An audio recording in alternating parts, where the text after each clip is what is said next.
Hi, and welcome back to the Now Lately. This is part 2 of our epic interview with the great Noah Mickens. Noah, welcome back. Oh, thanks, Leo. It's good to be back.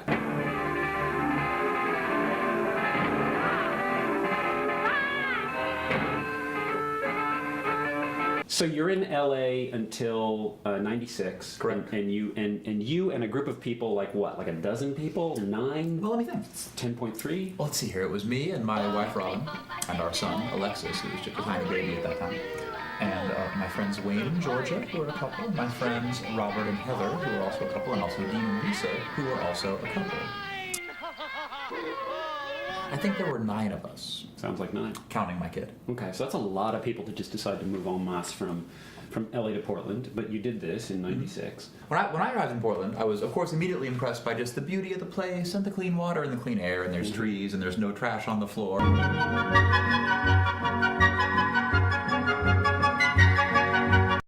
That was my first impression of the city. When we arrived real early, we left on the 4th of July. Oh. Drove out of Los Angeles on the 4th of July with like fireworks going off above the I-5, nice. And yeah, it was good. Good dramatic timing. It was super wonderful. Yeah, it's a very strong memory. We're like leaving our life behind, and there's fireworks, and yeah, it was great. And got to Portland real early in the morning, and just went out for a walk, and we're amazed by the beauty of the place.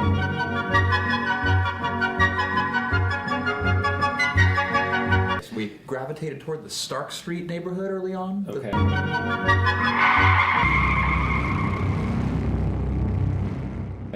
Known at the time as Vaseline Alley.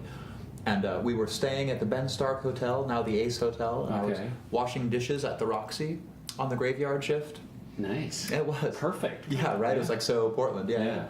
And so yeah, I was just immediately immersed in that Portland, the one that's stinky old Henry Weinhardt's brewery, and everything north of Burnside is an abandoned warehouse, and then it's like crazy freaky gay scene on Stark Street, and the 96 downtown Portland life just came and got me right away. So you kind of had this instinct. I mean, you came from this stinky, polluted, kind of harsh LA, and you sought out the stinkiest, polluted, harshest part of Portland possible, so that you could feel at home. Yeah, it wasn't easy finding a place where I could really relax, but it was Stark Street. But I understand it's not like you want to feel guilty every time you take a shower, at least at the beginning, right? You want to do it. Okay. And you know what? You know what was the really great part about that story? It was this. Can we roll back just that one clip?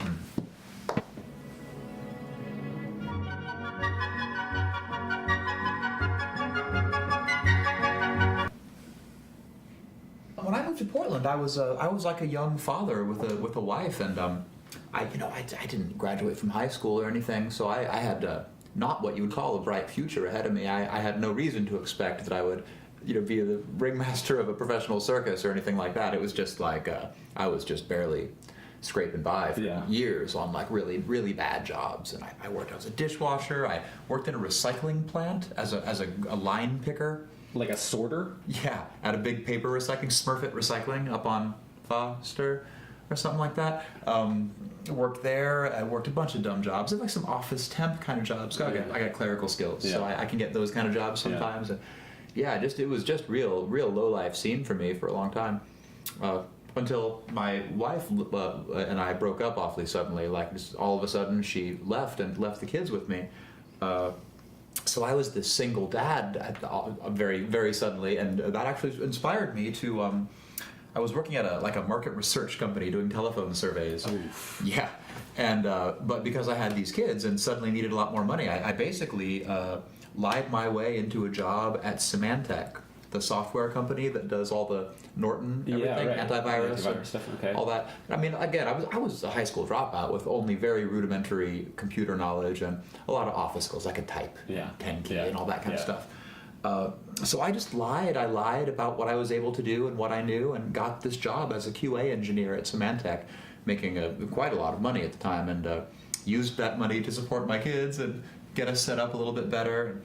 The software industry kind of crashed, and then whatever. And it's so these like my job history. While I had the kids, I always had office jobs. Worked at a marketing agency for a while. Became the senior account executive of this like marketing agency. And did somebody mention? I think it was Howie Patterson mentioned that you wrote ad copy. I did once upon a time. I did. It was not a prestigious ad agency, but I didn't work at Wieden and Kennedy, but it was like a small company that did entertainment merchandise marketing online. It's very specific, but so like, you know, Spider-Man 2 comes out, and we're marketing the Spider-Man 2 T-shirt all over the internet, and the Spider-Man 2 alarm clock, and the hat, and all that. It's like, so the ad copy's not too demanding. It's like it's a Spider-Man 2 T-shirt. I mean, you know, it was me after all, and I bore easily. So the ad copy got progressively more creative and unusual the longer I stayed there, because I, you know, kind of had carte blanche to do whatever. And I think I had my hair dyed blue and was like showing up at work at 11 in the morning with makeup all over my face from the night before. You know, I was never a conservative guy, even then, and so I think that kind of worked in my favor a little bit, because made me seem like I was like a unusual right brain thinker, hip, young guy with a lot of crazy new ideas, as opposed to the truth, which was that I was just supremely unqualified for jobs and I looked like a crazy person for the wrong side of the tracks, because I was one and just shouldn't even have been in there. But now, when you showed up, what they don't know doesn't hurt them. When you showed up late at work with makeup from the night before, was that just from socializing, or were you performing at this time? Both. My performing, the first shows I did in Portland were in 1999. Okay.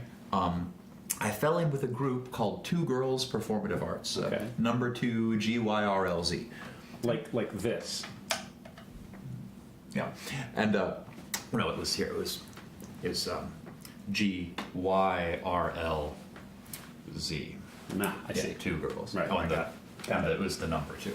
I'm sorry. I had this. I had this like this. Mm-hmm. Oh yeah. Right. Easy mistake to make.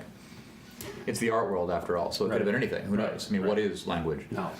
So I fell in with these guys, and I mean, it's never quite as simple as you need to make it to describe things. But let's just say what happened is I met this group, Two Girls, which was like a lot of different crazy people and groups and stuff. But I fell in with them in a pretty serious way, and I started doing my own experimental music night at the late and lamented Jasmine Tree Tiki Lounge, which was just the greatest place. It was like a Chinese restaurant over here, and the back room over here, and there's a wall you could push out of the way, like the wall was on rollers that concealed a stage. Wow. And it was all like big wooden tiki gods and spears and like boats hanging from the ceiling, and you know. Where was this? 4th and Harrison, downtown. 4th and Harrison. Yeah, okay. like now it's part of the streetcar stop there, where there's like PSU bookstore and stuff. It's that lot. So I did my series there called 36 Invisibles, that was noise and experimental music and performance art of all kinds, and through doing that, I got more and more in with Two Girls till they put me on the board of directors. So I was on the board of directors of Two Girls Performative Arts, and we did an annual art festival called the Interactive Language Festival, and I also fell in with this international noise collective called Radon, the Radon Collective, right at that exact same time, and through my connections to all these people, just over the course of a few years there, just put on hundreds of crazy, wonderful shows. Some of which were quite well attended and in the paper and like that, and some of which were just incredibly obscure, and there were 2 people there, and it's like almost as if it didn't even happen, you know. But I was doing a lot of that then with great people, almost all of whom have kind of moved away or quit the scene at this point. But well, tune in next time to find out about more of the hundreds of things that Noah Mickens got up to in Portland beginning in 1999.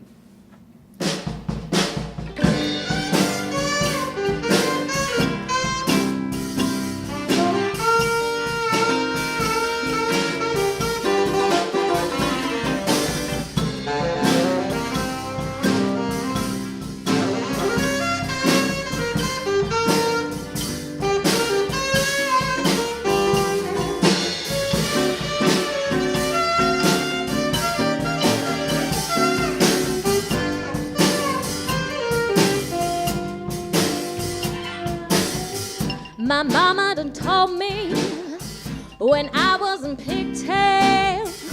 My mama done told me how. What she tell ya? A man's gonna sweet talk and give you the big eye. Though when the sweet talking's done, Keep on a-talking. a man is a two-faced, a worrisome thing that'll leave you to sing the blues.